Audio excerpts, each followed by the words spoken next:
Bonjour et bienvenue. Aujourd'hui, on se penche sur un sujet, disons sensible, hein.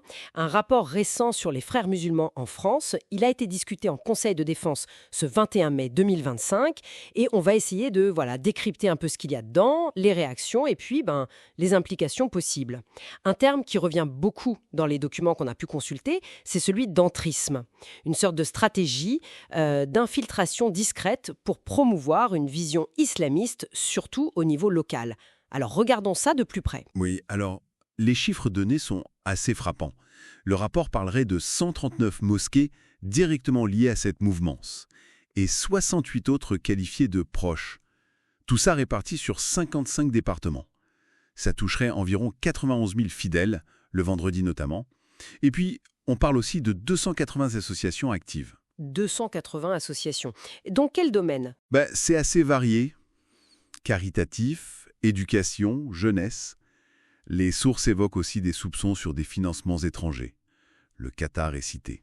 D'accord. Et cette stratégie d'entrisme, comment est-elle décrite plus précisément ? En fait, l'idée décrite, c'est celle d'une influence progressive. Pas une confrontation directe, mais plutôt une intégration, si on veut.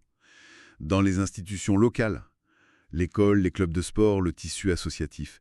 C'est ce qu'ils appellent l'entrisme par le pas. Et les réseaux sociaux joueraient un rôle important aussi, pour diffuser l'idéologie et présenter l'État comme islamophobe, selon les termes du rapport.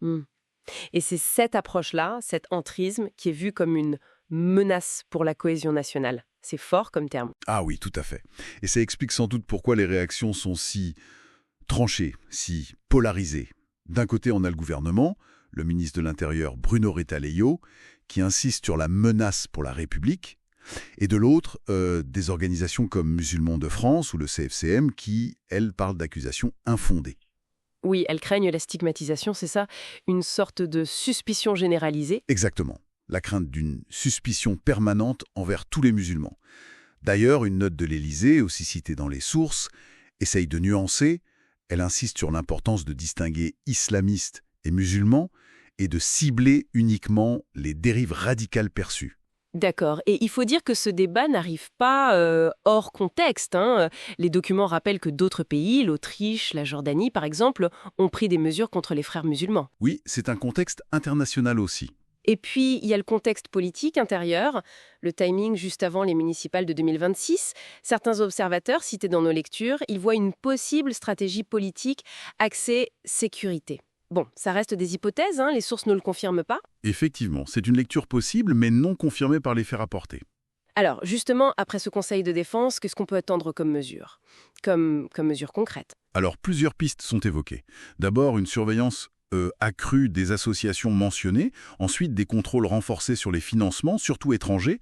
On parle aussi d'initiatives éducatives, un peu dans la lignée de la loi contre le séparatisme de 2021. Et j'imagine que tout ne sera pas public. Non, voilà. Il est précisé que certaines mesures resteront classifiées. Secret défense oblige. Ce qui nous ramène au cœur du problème, finalement, le dilemme soulevé par les sources elles-mêmes. Exactement. C'est tout l'enjeu.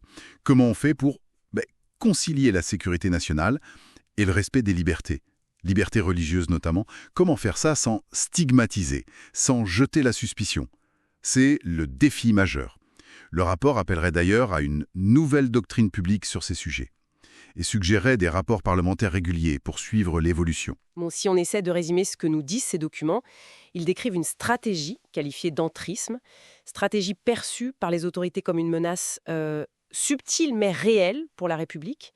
Et ça crée un débat très vif et ça annonce sans doute une action gouvernementale assez ferme, même si on ne connaît pas encore tous les détails. C'est ça. Et peut-être une dernière question à laisser en suspens.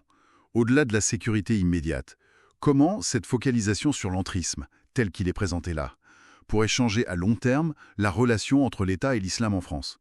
Et est-ce qu'une approche très sécuritaire finalement ne risque pas d'avoir des effets imprévus, voire contre-productifs?